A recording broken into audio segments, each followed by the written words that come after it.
Olá, amigos da missão, olá, amigos AmiCast. Estamos aqui para mais um podcast. E hoje eu estou aqui com um convidado aqui do Rio de Janeiro. Um grande homem de Deus, um cara muito simpático. Eu conheci ele numa missão que nós fizemos em janeiro para o Mato Grosso do Sul e Bolívia. E tá aqui, eu deixei ele falar por si só. Sidney, se apresenta aí, Sidney. A paz, meus amigos, a todos. Primeiramente, agradecer a Deus por essa oportunidade.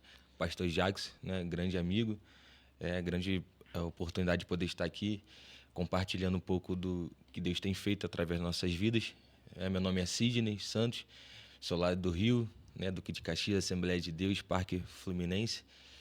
Tenho 26 anos, né, apaixonado por Cristo. Tenho feito alguns trabalhos missionários, evangelísticos, e é algo que tem ardido muito no meu coração, de pregar o evangelho e despertar o dom de Deus em vidas para que possa fazer esses trabalhos. Benção demais, meu irmão. Sidney, fala um pouquinho sobre você. Você nasceu num berço evangélico, se converteu depois. Me fala um pouco aí da sua história, como é que você... como o Senhor despertou isso em você, a missão?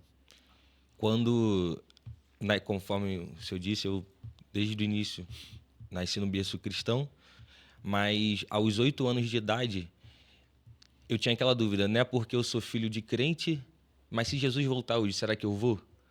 E no culto de criança, algo despertou dentro de mim. Eu falei, eu preciso ir lá na frente aceitar Jesus. Aos 8 anos 8 anos de de idade. idade? Uau! Aí eu olhei aquilo no culto de criança, fizeram o convite. Aí eu fui meio um pouco acanhado, mas cheguei lá na frente, levantei a mão, aceitei a Cristo. E com 10 anos de idade, recebi uma profecia de uma missionária que falava que eu iria pregar o evangelho, que eu ia sair às nações. Só que naquele período o que me despertava mais era a parte do louvor. Eu comecei através da bateria, alguns instrumentos, e quando aquilo foi falado para mim era impossível, porque eu não queria nada de pregação, falar nada. Mas o tempo foi passando, com uns 13 anos eu me batizei, e o tempo foi passando, e com 17 anos, assim, né, através da música, através do louvor, eu comecei a pregar. A primeira pregação, a gente nunca esquece, né, foi Marcos capítulo 2, que fala sobre o paralítico, né, os 4 amigos que levaram aquele paralítico, desceram sobre o telhado. E depois daquilo, o Espírito Santo bradou no meu coração. E essa primeira vez que você pregou, você tinha quantos anos? Em 17. 17 anos. Glória a Deus. Aí nunca tinha imaginado assim para pregar. Sim. Mas Deus ele foi despertando o dom. E através da música foi uma plataforma para que eu pudesse estar pregando, ministrando a palavra do Senhor. Benção demais. Ou seja, então hoje você é solteiro, Isso. né? E tá disponível? Amém. Tá disponível? Amém. As irmãs do Brasil aí, ó. Missionário, homem de Deus. Foca nele aí, ó. Tá disponível. Ô, glória. Ô, glória. Cara, ó. Experiência própria, né?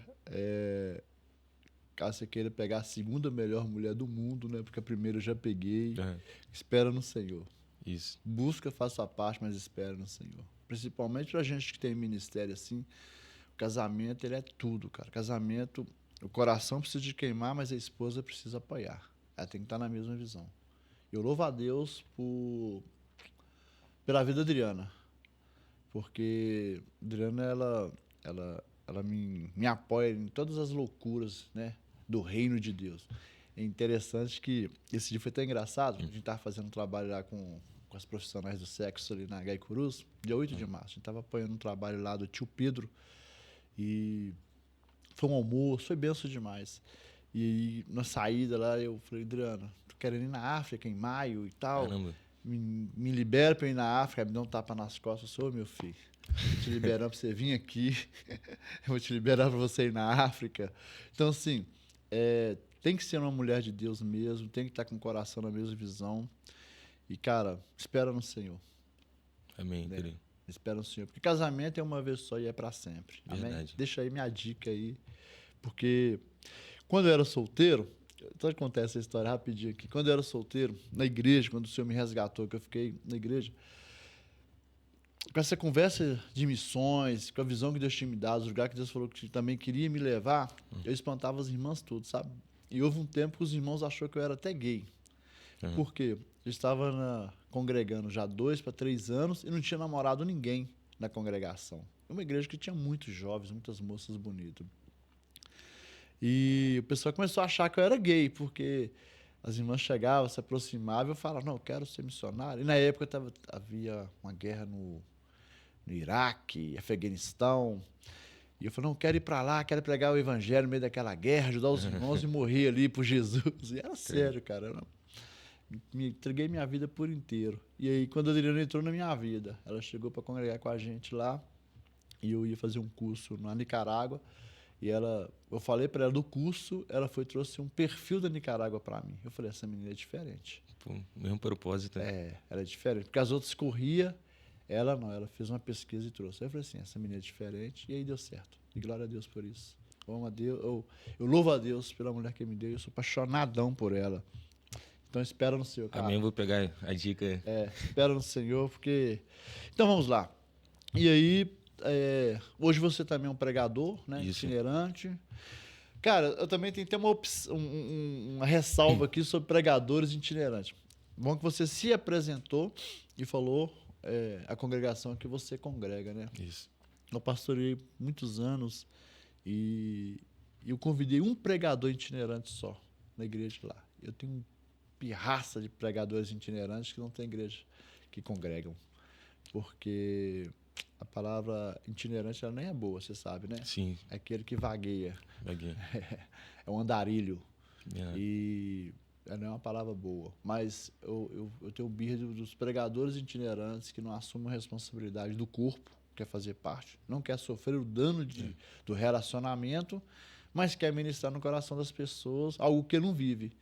Porque o evangelho, toda a proporção do evangelho é comunhão. Verdade. E se eu não participo de um corpo, eu não tenho comunhão. Se eu não tenho comunhão, eu não faço parte do corpo. Então, não é só o itinerante desigrejado. É um itinerante desviado. É que acaba deixando a desejar, porque eu vejo...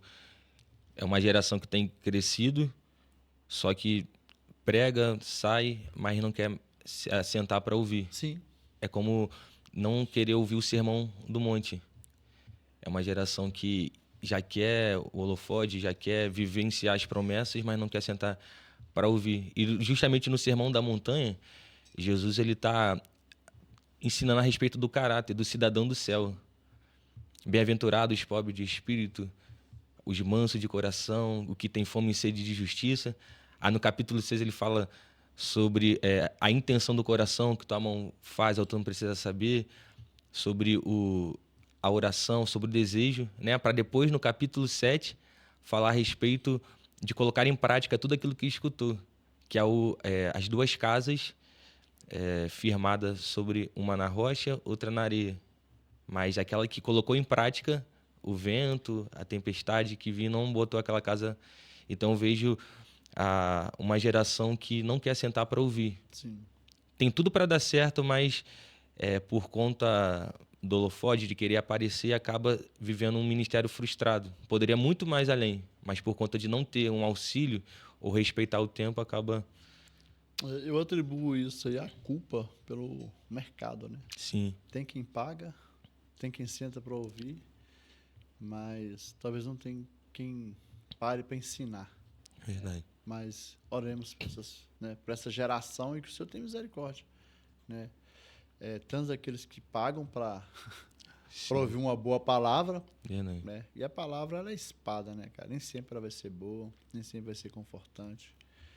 Muito pelo contrário, vai ser sempre confrontante, porque sempre vai trazer ali um conserto, um alinhamento, né? Verdade. Com a vontade de Deus. Mas amém, meu irmão. Que bom. Você também é líder de jovem na congregação? Isso. Nos meus 18 a 19 anos, depois quando eu comecei a pregar, aí foi colocado uma proposta para mim poder estar liderando os jovens locais, né, da filial lá do ADEPAF Parque Alvorada.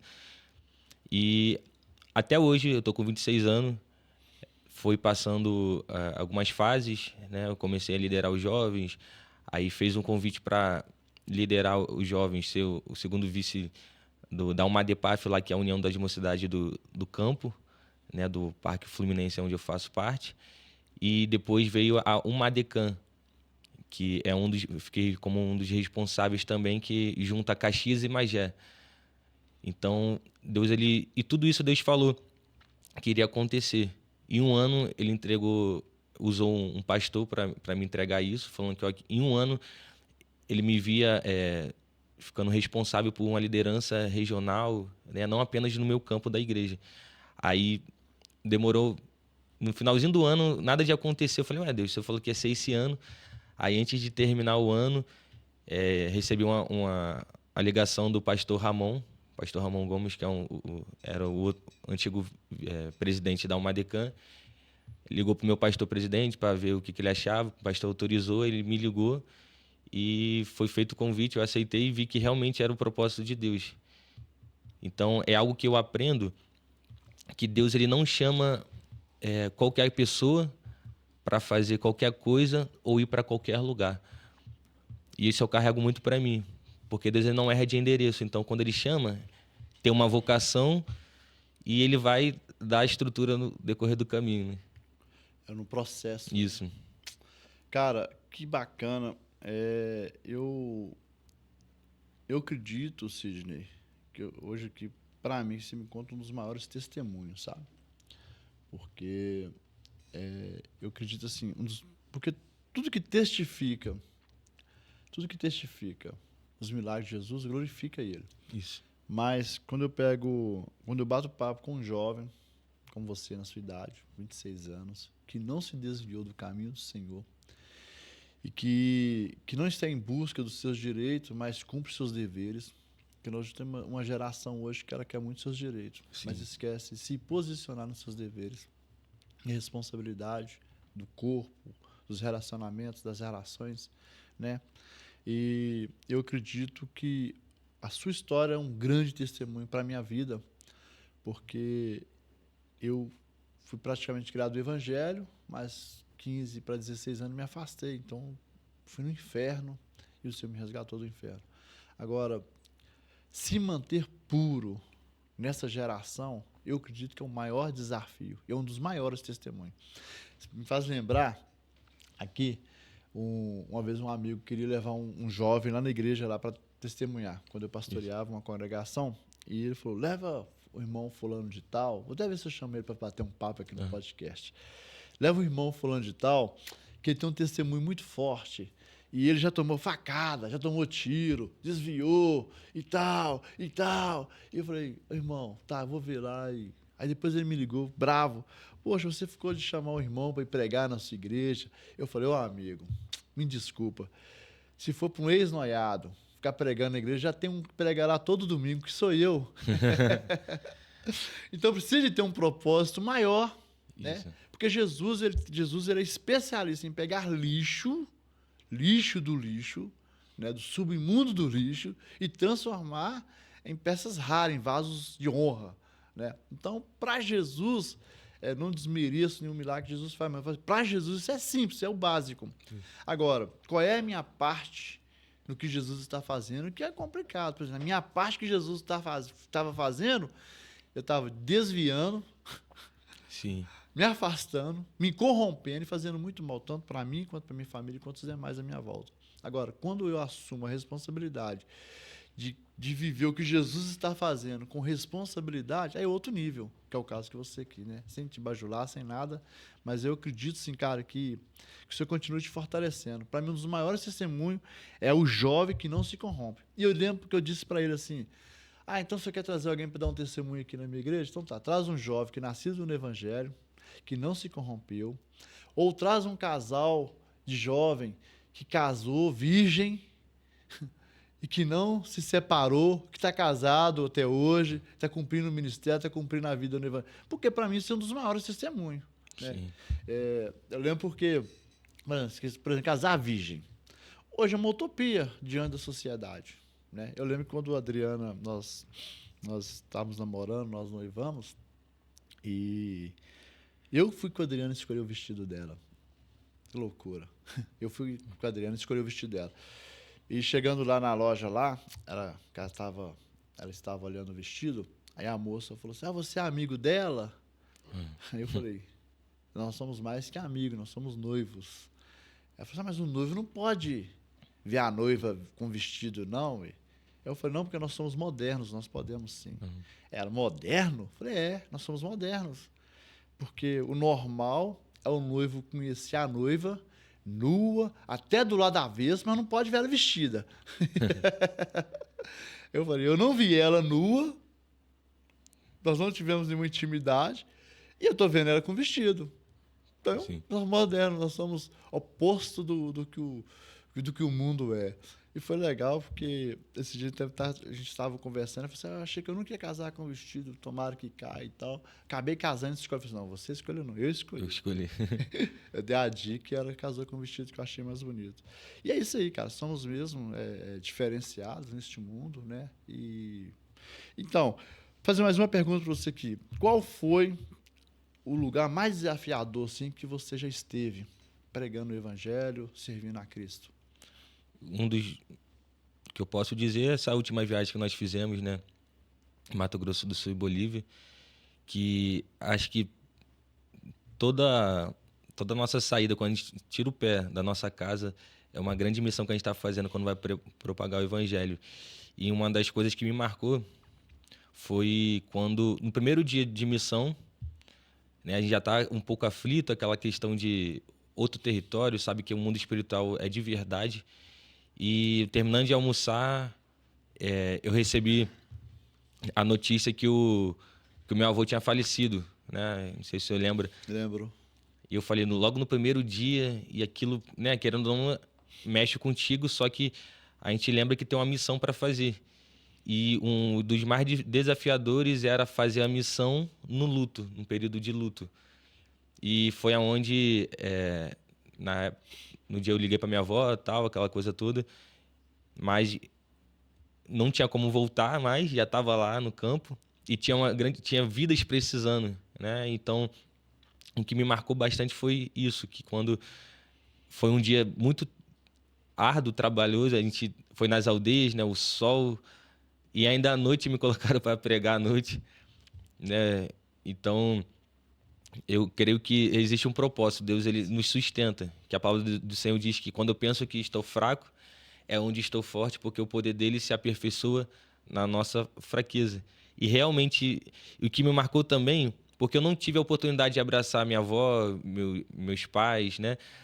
Mas no dia seguinte... Você tinha um relacionamento bom com seu avô? Sim.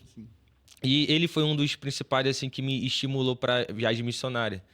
Que muitos falavam, para que você vai fazer viagem? É perigoso, você pode ficar doente, você vai para outro país. E ele falou, continua, você tem um chamado. Porque são poucas pessoas que acreditam, né? Sim. No nosso chamado, naquilo. E ele foi um dos incentivadores. E o que me chamou a atenção é que no dia seguinte teve uma dinâmica. Agora esqueci o nome da pastora que fez isso, que acho que era psicóloga.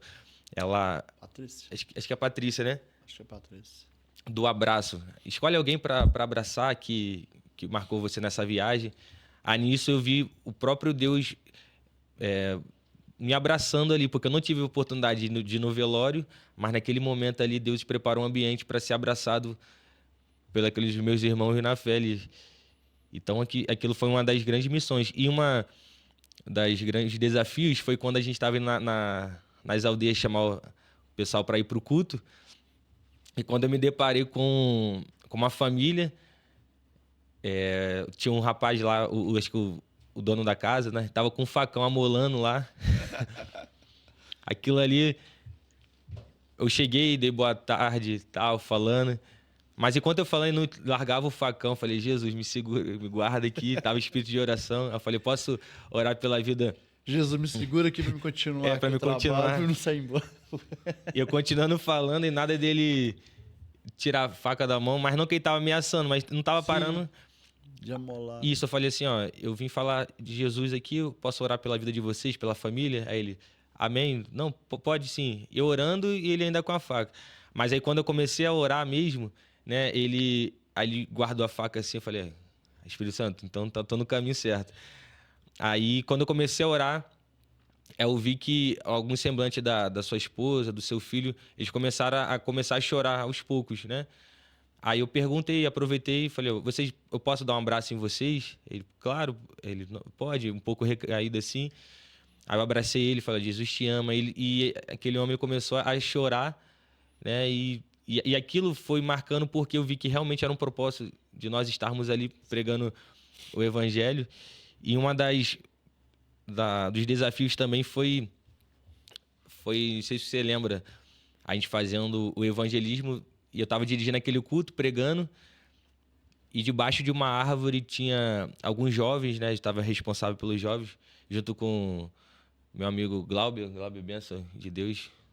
Aprendi muito com ele na missão, né? E Glauber é benção. Aprendi com o Glauber a orar para os outros. O Glauber estava orando isso. até pro cachorro lá naquele lugar lá. Posso orar para você, cachorro? Pode. O Glauber, só uma oração, a gente teve uma madrugada, tava eu e o Glauber, a gente não conseguia dormir, e aí juntamos com as irmãs de oração da cozinha. Quando a gente foi ver, 3 horas da manhã, a gente tudo acordado, começamos a orar, a orar, a orar. Eu falei, nem sei se acordou os irmãos lá, foi uma madrugada assim, bem de... Acordou. Acordou que você... Me acordou. Como acho que o papo de que 1 hora, né? 1 hora orando ali, que a gente realmente via demônios mesmo, malignos, de territoriais, querendo aprisionar. E a gente começou a orar, falar em mistério, que ele moveu do Espírito Santo. E aí, voltando a respeito Dos desafios. e dos desafios, né? Só você falando aqui, quando você abraçou o rapaz e também foi abraçado, eu lembro que 2 Coríntios 1,4 fala, né? Que o Espírito Santo ele nos consola em todas as nossas tribulações, para que também possamos consolar os que estiverem em alguma tribulação. Isso. No seu momento de tribulação, pelo luto, né? Pela despedida do seu avô que você não pôde ir lá, e ali você foi atribulado. Sim. E depois também pôde receber o abraço e depois abraçou o outro ali também, que era a família ali. Isso. Para consolar na sua tribulação, consolar a tribulação do outro. Muito forte isso, cara. Mas isso é Cristo em nós, né? Isso. Porque se a gente for olhar na nossa força mesmo, a gente não consegue nada, não. Mas continua aí. Da família lá, você abraçou eles? Isso. Aí outra cena, né? Outra parte foi quando eu tava pregando, né? Tava debaixo de uma árvore, aí tinha umas jovens pregando, aí de repente apareceu uma jovem na rua, aí as amigas fizeram sinal para ela poder vir escutar a palavra. Eu pregando, tava até com violão assim. Aí quando ela chegou, a gente arrumou uma cadeirinha para ela sentar. Aí continuei pregando. Aí eu olhei para ela e falei assim, ó, o mundo diz que a gente vive do acaso, né? Mas nós cremos em um Deus de propósito. Aí eu perguntei a ela, você iria vir aqui hoje? Aí ela, não. Falei, sim, mas Deus tinha algo marcado para sua vida. Aqui que foi acontecendo. Era cerca de 2 horas da tarde, um sol. Aí eu falei assim, há muitos anos atrás, essa cena está se repetindo igual aconteceu há muitos anos atrás. Ela, como assim? Eu falei, há muitos anos atrás, existia uma mulher. Aí comecei a falar da mulher samaritana. Que perto de meio-dia, um sol escaldante como esse, ela veio buscar a água que ela estava acostumada a pegar. Só que, de repente, existia alguém que já tinha marcado o encontro com ela, que era o próprio Cristo. E quando ela chegou, ele se apresentou para ela. E hoje não foi diferente para você. Jesus aparece hoje para você e está dizendo para você, ó, chega de buscar em outras fontes, porque Cristo se apresenta para você. Aí o Espírito Santo já foi falando por si só. Aí eu joguei a rede, né? E a gente tinha somente 3 Bíblias para dar para novo convertido, quem aceitasse Jesus. Eu perguntei, você já ouviu falar sobre Jesus? Ela falou que não. Eu fui explicando para ela. Eu falei assim, mas a Bíblia disse, se nós confessarmos com os nossos lábios e crer no nosso coração, é o suficiente para ele habitar em nós. Você tinha quantos anos? Aproximadamente? Tinha cerca de 16 anos. 16 anos ainda não tinha ouvido falar de Jesus. Tem muita gente precisando. Muita gente precisando ouvir falar de Jesus. Aquilo me chamou muita atenção. E tinha 3 Bíblias. Eu falei, Senhor, se tiver mais novos convertidos, vou ter que dar a minha ou ter que arrumar aqui, porque vai ficar um negócio chato, né? Aí, só que tinha 3 jovens que não tinham aceitado Jesus. Aí fiz o convite.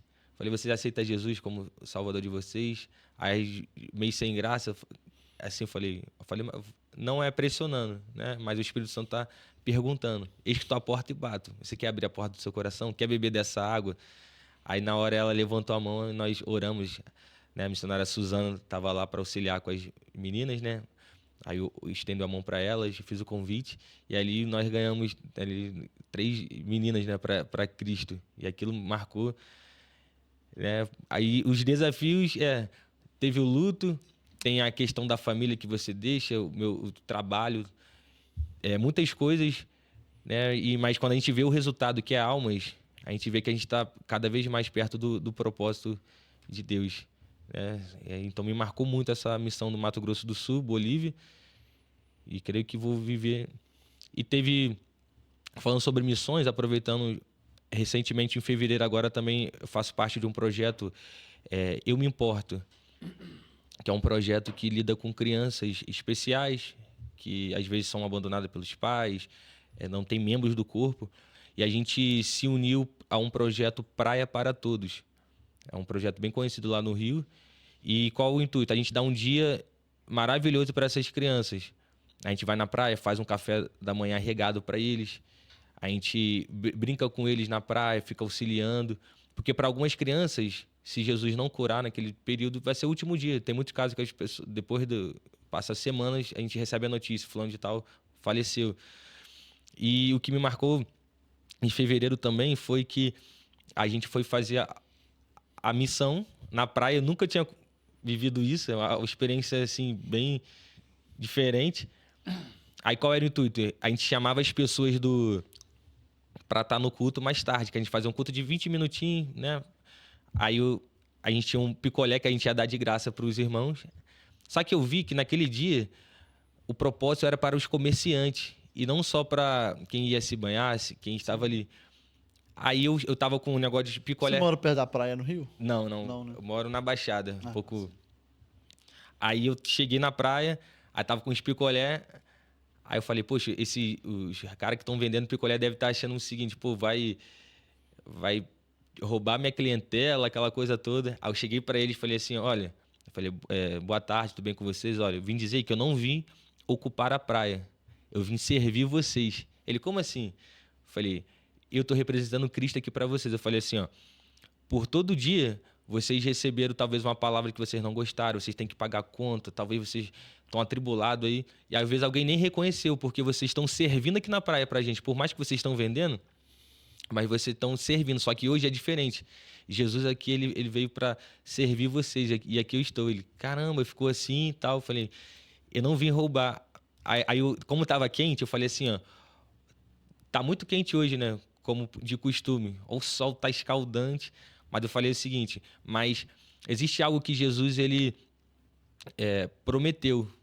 Eu falei assim, ele não vai tirar esse sol quente. Eles ficaram rindo assim, mas eu falei assim, mas ele promete uma coisa. Aí ele, como assim? Aí deu aquela dúvida assim, deixei eles pensarem. Aí eu disse assim, ele oferece um alívio. Aí como eu já estava com o picolé na mão, aí eu citei o versículo que diz, vinde a mim todos que estão cansados e sobrecarregados, porque eu vos aliviarei. E naquele momento eu dei o picolé e falei, isso aqui é um simbolismo do cuidado de Jesus para a vida de vocês. Naquele mesmo instante, orei, aí foi juntando alguns comerciantes, assim, uns 10, 15 pessoas. Aí eu falei assim, eu sei que aqui tem muitas pessoas desviadas, eu sei que aqui tem muitas pessoas que... Aí comecei a fazer algumas perguntas, ele, mesmo, tem que voltar. Aí, antes de eu perguntar, alguém quer aceitar, quando eu fui falar, aí tinha um jovem que estava já terminando de comer um picolé, eu falei, eu quero aceitar Jesus. Aí aquele momento foi marcante ali, que eu vi que na praia, do evangelismo ali, da missão ali na praia, foi tremendo. Glória a Deus. Glória a Deus. Eu já morei em Guarapari. Você está falando de evangelismo na praia, a gente fazia muito lá. A igreja que eu participava lá, eles nunca tinham feito, né? E eu trouxe a ideia pro pastor. Eu falei, pastor, tem um tempo que eu tô aqui nessa igreja aqui e não vejo ninguém visitando e tudo. Eu morei um ano e pouco em Guarapari. E o pastor falou assim, tá, mas o que você sugere? Eu falei, sugiro que a gente faça alguns evangelismos domingo. Também. E aí fizemos, cara, evangelismo por um mês, em torno das praias, das orlas, nos quiosques, nos bares e depois em porta nas casas. Teve um crescimento assim exponencial na congregação. Muita gente foi congregar lá. Benção mesmo. E é desafiante, né? Você evangelizar na praia, porque a pessoa não está ali. Porque acontece que, querendo ou não, às vezes até os cristãos que estão de férias na praia, eles não querem saber. É verdade. Meio que desvia ali por uns dias. Quer curtir? Quer curtir ali, meio que desvia, que afasta ali. Porque não, meu negócio aqui é como se tivesse uma separação. Né? Lamentavelmente isso acontece. Eu deveria estar chorando e não rindo por essa situação. Mas, e aí a gente ia para a praia ali, depois da escola bíblica dominical, só rachando, verão, né? Em pleno verão, praia lotada. E o que a gente mais encontrava era pessoas sedentas por Jesus ali. Mesmo ali com a roupa de banho, com um biquíni, uma sunga, debaixo de uma sombrinha, ou fora de uma sombrinha, tomando sol, um bronze. E a gente estava ali falando de Jesus ali e muita gente aceitou Jesus na praia. Glória a Deus. É onde a gente entende que é pregar em tempo e fora de tempo. Tempo, fora de tempo. Paulo fala isso, né? A gente deve adorar em tempo e fora de tempo, orar a tempo e fora de tempo e pregar a tempo e fora de tempo. Essas três coisas não tem tempo para isso. Um tempo, verdade. A verdade, o tempo é o tempo que nós estivermos respirando, né? Glória a Deus. E você já teve alguma situação de risco? Você lembra assim? No seu ministério, evangelização, uma situação de risco de vida, risco físico? Além do facão? Além do facão, né? Só já tive mais sobre rejeição. De eu perguntar, orar por alguém ou falar, se apresentar para não quero saber do teu Jesus não preciso dele não. Já que é normal, faz parte, né? Até porque a Bíblia diz que nós seremos odiados por muitos. Então, não é por muitos não. Mas você melhorou muito para nós. Puta. Você melhorou muito aí para nós, você aliviou. Aí. Aliviei, né? A Bíblia diz que seremos odiados por todos. Por todos. Por amor de Cristo. Todos é todos. Eu fiz acabou o culto, né, lá da filial. E eu estava com os jovens, né? Eu estava com os panfletos, eu estava com 100 panfletos. Aí eu vi os jovens meio parados assim, só conversando aleatoriamente. Eu falei assim, tava cedo um pouco, já era por volta de 9 horas assim. Falei, poxa, vocês querem, vamos fazer um evangelismo agora? Vocês topam? Vamos na praça aqui rapidinho? Aí ele, bora. Aí eu tinha 100, aí eu fui dividindo. Acho que tinha uns 10 jovens assim, dei 10 para cada um. Eu falei assim, só para vocês verem a realidade do nosso bairro. Aí a gente foi na praça lá, começamos a pregar. Aí uma das meninas, eu falei, aí oramos, né? Fizemos aquele momento de oração, de revestimento. Chegou na praça, falei assim, vai naquela moça ali. Aí uma das meninas foram. Aí ela voltou falando, poxa, quando a gente foi falar de Jesus pra ela, ela falou, não preciso de Jesus não preciso que vocês falem de mim não, já sou feliz, já sou isso. Falou, não preciso. E ela começou a chorar, tá? Eu falei, para vocês verem que a realidade perto da gente. E assim, hoje a gente não está sofrendo uma perseguição severa, mas vai ter um momento que vai apertar ainda mais. Então, a gente tem que aproveitar, porque o inimigo aí se levanta mesmo. Sim. Eu acredito que no Brasil nós não temos perseguição religiosa. Nós não temos. O que a gente vê alguns casos acontecendo aqui, eles falam que a perseguição religiosa não é perseguição política. Isso. Né? Toda ação gera uma reação. Então, cutucou lá com vara curta, então tem essas reações. Mas perseguição religiosa mesmo nós não temos. E talvez por nós não termos, o evangelho não é levado a sério. Verdade. Por aqueles que carregam a palavra de Deus. Não é levado a sério. Se a gente for olhar lá na igreja primitiva, o evangelho cresceu quando começou verdadeiramente a perseguição.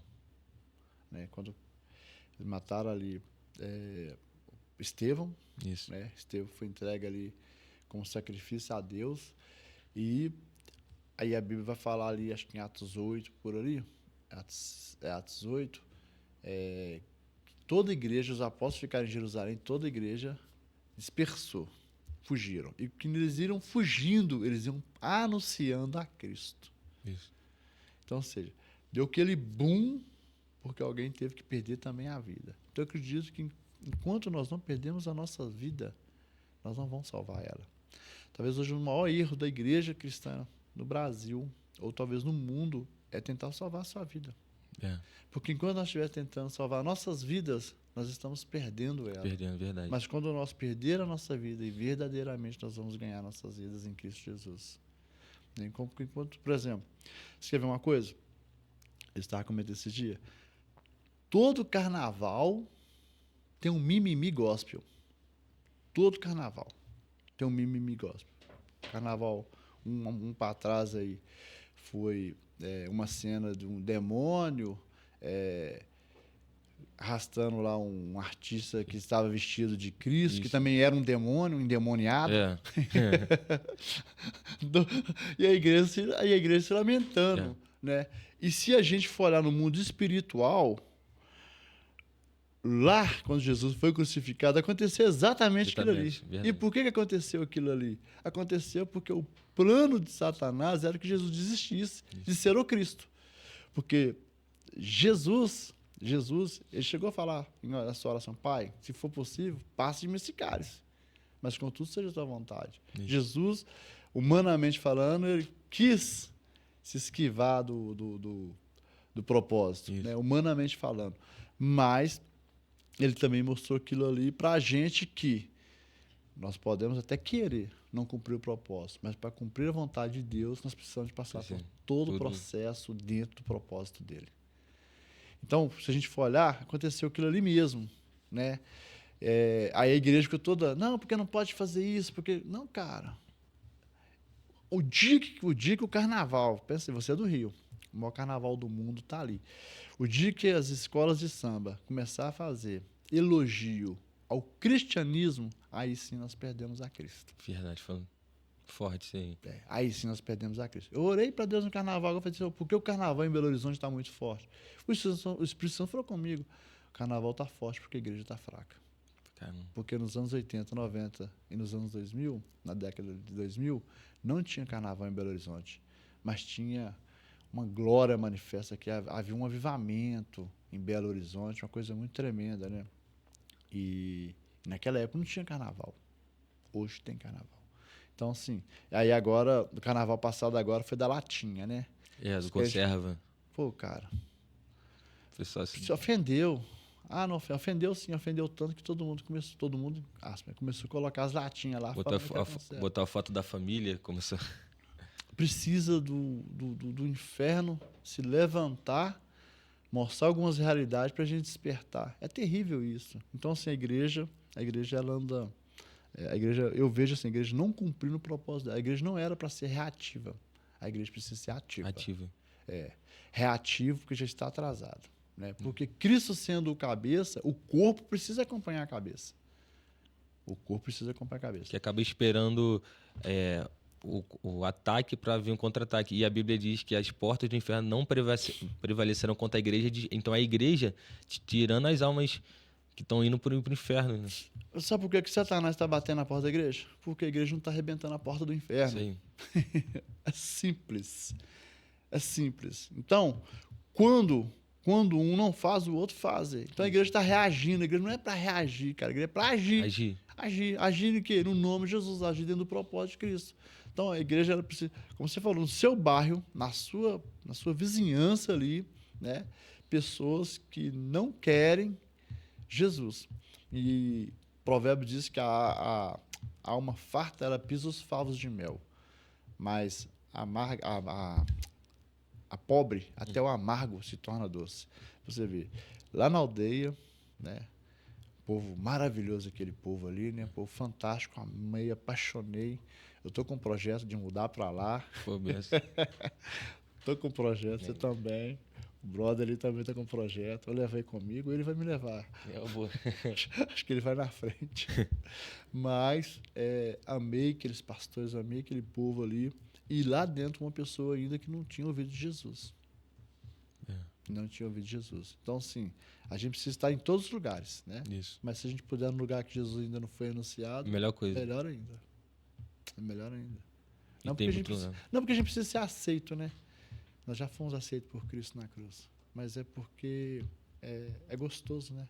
Sim. Você jogar água na terra seca, ela suga toda a água. A água não escorre, a água é consumida. Consumida. É. Glória a Deus. Tremendo. Glória a Deus. Você falando lá do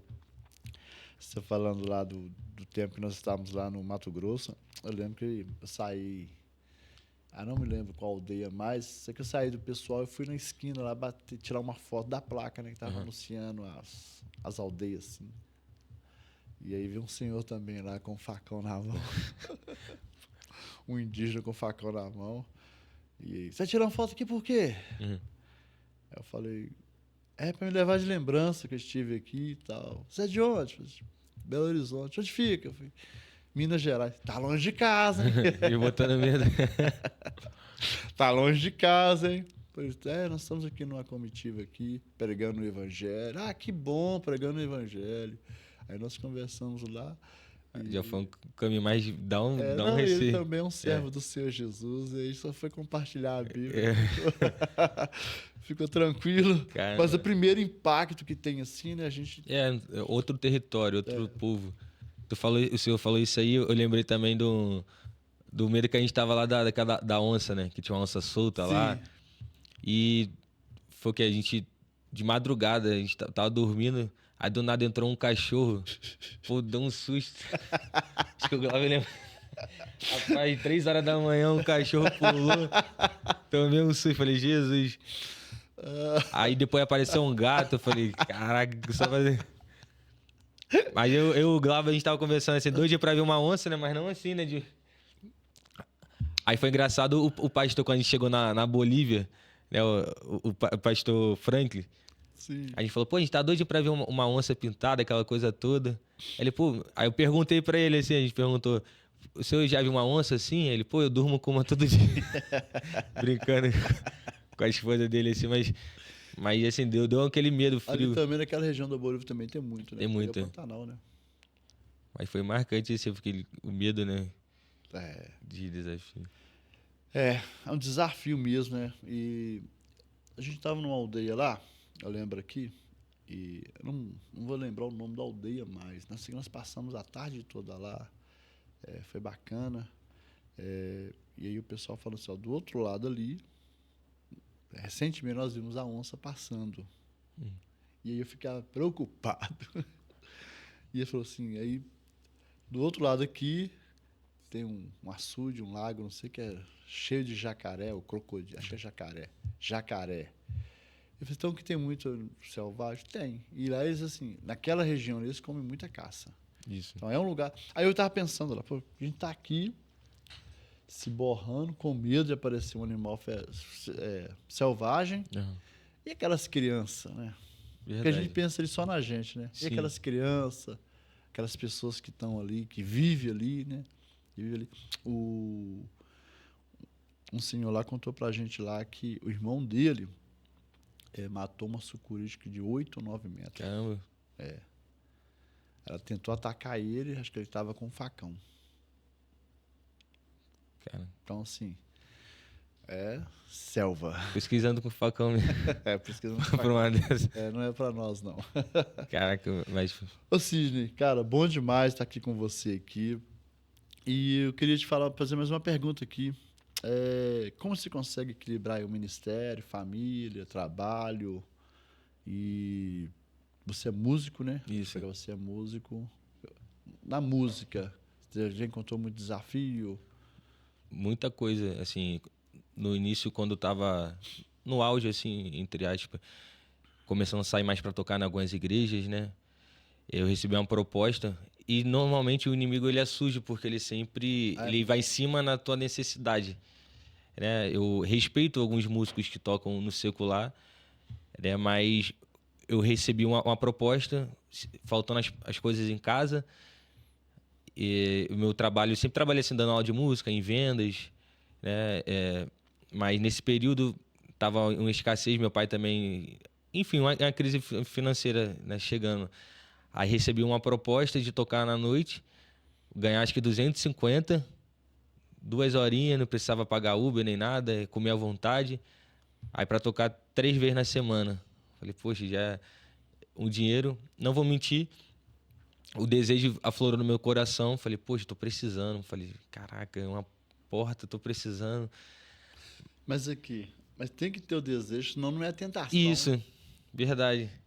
Senão, É, não tem dificuldade nenhuma. aí seria fácil demais, né? Aí aquilo entrou dentro do meu coração. Falei, Deus, a vontade é enorme. Aí fiquei um dia pensando naquilo ali.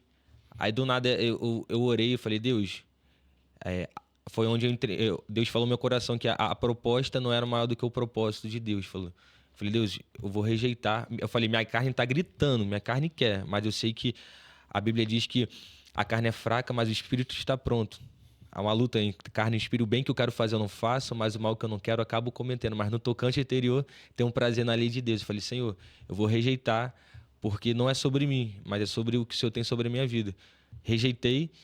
Aí passou uma semana, fui numa igreja, isso não tinha contado para ninguém. Aí um pastor chegou para mim e falou assim, ó, você recebeu uma proposta, só que só por conta do teu posicionamento eu vou honrar a sua vida. Falei, amém. Aí eu vi que realmente era uma tentação Deus tentando me provar em cima daquilo ali. E assim, hoje eu vivo as promessas do Senhor, Deus tem feito, né, suprido, dado provisão. E sobre conseguiu a organização, né, de tudo, o trabalho. Hoje tô trabalhando dando aula de música, né? Mas eu trabalhava na empresa Sony Prev, gestão pública, né, de saúde. Trabalhava como na parte operacional, de falar com os médicos, da organização dos plantões, documentação. Trabalhei 1 ano e pouco nessa empresa. Só que hoje eu coloquei no meu coração de não trabalhar no CLT. Recebi umas propostas boas aqui. Só que eu coloquei no meu coração que eu trabalhei esse ano, né? E para conseguir vivenciar a missão, neguei um pouco as minhas vontades, né? E tô fazendo 3 faculdades ao mesmo tempo. Tô fazendo bacharel em teologia, tô fazendo licenciatura de música, né? E gestão pública de saúde. Aí a área que eu tô atuando, e não é nem olhando para a questão 3 financeira. faculdades. Antes de viajar ontem, eu estava fazendo a prova, as 3 provas, né? E o que eu tenho visto é para propagação do evangelho, porque a teologia é conhecimento, Sim. tem que ter licenciatura de música. Para conseguir as minhas aulas de música, eu aproveito para evangelizar. Tem aluno meu de 10 anos que nunca orou publicamente. Aí eu vou estimulando ele a orar, falo um pouco de Jesus, a importância do ministro de louvor. Então já vou plantando a semente. E a gestão pública de saúde é a parte administrativas, que eu vejo como a capelania que eu fiz, consegui fazer um curso lá da capelania.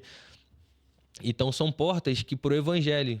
Porque eu entendo o seguinte, eu estou numa fase que eu estou buscando, correndo atrás, estou trabalhando, estou estudando e estou fazendo missão. E eu sei que não é eu que vou atrás das bênçãos, mas as bênçãos vão me acompanhar. E além disso, lá eu trabalho, né, com jovens. Toda quarta-feira eu dirijo um culto lá na filial. Tenho outras responsabilidades de sair pregando também. E eu creio que quando a gente coloca nas mãos do Senhor, ele vai dando... Não sei como eu consigo reconciliar, mas Deus, ele dá... Tento dividir as 24 horas, né, orando a Deus. Já pode bater ansiedade, aquela coisa, mas Deus tem me sustentado, né? Você falou uma coisa no início da sua fala e ela está aqui queimando aqui o coração para me comentar. Você falou que o inimigo, ele sabe das necessidades, né? E não é só inimigo, né? O Senhor Jesus também sabe das nossas necessidades. Sim. Mas diferente do inimigo, o Senhor, ele não trabalha na nossa necessidade. Ele trabalha sempre nos propósitos dele. Verdade. Dele. E também não os nossos propósitos. Isso. Porque o mundo estando necessitando, o mundo necessitava de um Salvador, e Jesus não veio pela necessidade do mundo. Jesus veio ao mundo pelo amor do Pai. Isso. Porque Deus amou o mundo e enviou Jesus. Então o que eu quero dizer com isso é que todas as vezes que nós caminharmos em necessidade, o diabo vai ter sempre uma proposta para um propósito, contra um propósito de Deus. Sempre haverá uma proposta boa contra um propósito.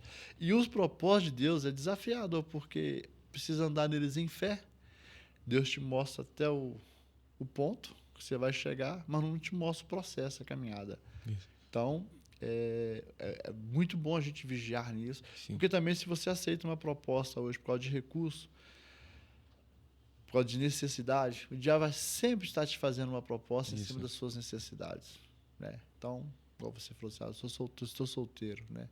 Esperando uma mulher de Deus. Dentro de uma necessidade, o diabo te coloca uma Sim. mulher dele É. para cumprir uma necessidade. E isso vale para todas as áreas da vida. Então, acho que o grande desafio nós que servimos ao Senhor é estar sempre em conexão com Ele para entender qual é a vontade dele. Porque a vontade do Senhor é boa, perfeita e agradável. O senhor falou isso aí, eu lembrei que quando o inimigo ele vem com a bandeja, é porque Deus tem um banquete. Sim, sempre. Sempre. E a mesa do Senhor é sempre um diferente. banquete, né? É sempre um É o banquete. que- Sabe, Cid, é um desafio muito grande, cara, principalmente para o jovem, Sim. né? Para o jovem que está até nos ouvindo aqui, servir a Deus em santidade, né? Onde hoje vivemos dias de promiscuidade, sexo explícito e essa mudança, né, nas atividades sexuais, de gêneros e por aí vai. Então, hoje é um desafio muito grande, mas o que eu deixo aqui é fica firme no Senhor. Fica firme no Senhor e na força do seu poder, porque o Senhor é contigo, né?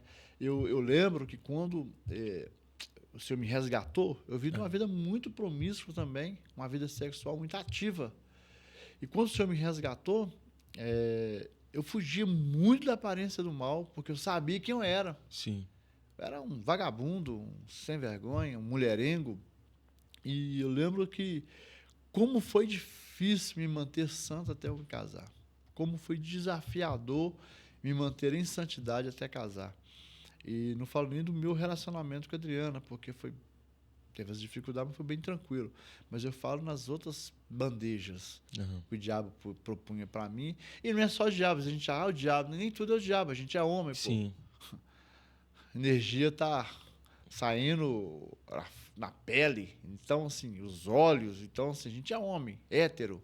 Então, e o que não falta neste mundo é mulheres bonitas, né? Sim. E aí é onde que o jovem passa por muita dificuldade. Mas o Senhor é com ele. E eu falava assim com algumas pessoas assim que eu não podia. O Senhor já tinha me mostrado aonde ele ia me trazer. E eu falava, eu não posso cair nas atividades sexuais de uma vida promíscua dentro do Evangelho, porque eu sabia onde Deus ia me levar. Tanto que eu fiquei, do tempo que o Senhor me resgatou até eu casar, fiquei 4 anos. 4 anos em santidade. 4 anos buscando ser santo, 4 anos buscando, fugindo da aparência do mal. E eu lembro que quando eu tinha a casa de recuperação, e aí naquele processo ali de evangelização, de discipulado, de santificação daqueles homens que estavam saindo das drogas, de caminhar com Cristo, e esse cara fala, pastor, eu não aguento isso aqui não. Deus me... Até que as drogas foi fácil ficar ali, agora o problema é ficar sem mulher. Eu falei, deixa de ser frouxo, irmão. Eu fiquei 4 anos. E o Senhor me abençoou com um casamento perfeito, né? Um casamento muito abençoado. No meu casamento, avacaiado sou eu, mas o casamento, sim, é perfeito. O único imperfeito lá sou eu. E eu sempre falava com ele, assim, e por que Deus me dava autoridade para fazer isso? Porque eu vigiei e fugi da aparência do mal, cara. Não foi falta de oportunidade, não foi falta de vontade. Sim. O que eu mais tinha era vontade, mas eu não cumpro mais as minhas vontades. Né? Desde que a minha vida pertence ao Senhor, então eu cumpro as vontades dele, que é boa, perfeita e agradável. Que é a caminhada, né, com Cristo. E é o negue-se a si mesmo, né? Toma cada dia todo, né? a sua Eu nunca entendi, negue a si mesmo. Quem quiser vir após mim, negue a si mesmo, toma a sua cruz a cada dia. Eu nunca entendi isso até viver isso, e vivo isso hoje. Né? Todos os dias é dia de ir para a cruz. Todos os dias. Porque assim como a misericórdia se renova, as nossas falhas também. Verdade. Às vezes você esquece de literalmente isso aí. As misericórdias se renovam porque as nossas falhas, né, as nossas fraquezas, né, as nossas vontade de fugir do propósito também se renova toda manhã. Verdade. Toda manhã. E o que me chama a atenção, assim, que um público jovem, ele acha que ele vai resistir à carne. E esquece que da carne, né, a gente foge da aparência do mal. E do diabo, a gente resiste o diabo e ele fugirá de vós. Então, quando eu converso com alguns jovens, alguns amigos, eu falo, se tua mão te faz pecar, tem que cortar ela. Que é melhor, né, teu corpo entrar do que o teu corpo não ir pro Melhor céu. entrar, né, sem uma mão do que com as duas Isso. pro inferno. E Cara, é muito desafiador. A vida do jovem hoje, do adolescente, é um desafio muito grande. Muito grande mesmo. E Deus, ele sempre, assim, ele nunca dá uma tentação, uma provação além do que nós possamos suportar. Sempre tem um escape. Sim. Aí faz me lembrar de Daniel. Tem o manjar do rei, mas qual é o escape? O legume. Então Deus sempre mostra um plano que, assim, por mais que tá vendo uma tentação, mas tem um escape. Aí vale você alimentar tua carne ou teu espírito. O teu espírito. É verdade. Bom, nosso tempo acabou. Nós vamos fechar aqui. Tá muito bom falar com você. Mas eu queria te fazer uma pergunta, assim, antes, né? Hoje, como base, assim, Bíblia de vida, assim, qual o versículo aí que você carrega aí todos os dias, o tempo todo com você? O que eu gosto muito, João 3,16, que é o mais conhecido, que Deus amou muito de tal maneira que entregou o seu único filho. Me chama... Para alguns parece algo rotineiro, mas é marcante. É o que Sabe que eu gosto também mais, assim, do que João 3,16? 1 João 3,16. Que parece que é uma coincidência nos números, mas não são. Esse é o que eu carrego também, assim. Nisso conhecemos o amor, que Jesus entregou sua vida por nós. Nós devemos entregar nossa vida em favor dos nossos irmãos. Pô, top, forte isso aí. Forte, muito forte. Porque eu concordo com você, João 3,16, mas ali é muito lindo, né? Foi Jesus que se entregou, né? Agora você tem que se entregar a favor do seu irmão. Cara, muito bom esse bate-papo aqui. Não, foi uma honra por estar aqui. Obrigado, né? E você está aqui porque a gente vai viajar hoje ainda. Ainda né? tem uma missão hoje. Nós temos uma missão hoje. Você está aqui em Belo Horizonte. Eu acredito que teremos muitos testemunhos, muitos milagres aí. Em nome de Jesus. Quem sabe a gente marca mais um podcast que a gente está falando. Verdade. Tá bom? Obrigadão por impartir o coração aqui com a gente aqui. Quer deixar um conselho aí, deixar uma palavra aí? Fala para aquela câmera ali. Fala, pessoal, agradecendo aqui, né, pastor Jacques, por essa oportunidade e dizer para jovens, resistam, né, nós vamos vencer. E se existe algo bom em mim ou em você, se chama Cristo. Então mantenha a tua integridade. A porta do céu é estreita, né, poucos passarão por ela, então mantenha a tua vida no altar, não se perca no teu propósito, não deixe que nada venha influenciar o propósito de Deus sobre a sua vida. Vai ser fácil? Não, vai ser difícil. O céu é a tomada da força, mas o conselho que eu dou é: olhe para o alvo que Deus vai te dar e vai valer a pena cada sacrifício por amor a Cristo, até que seja morrer por Ele.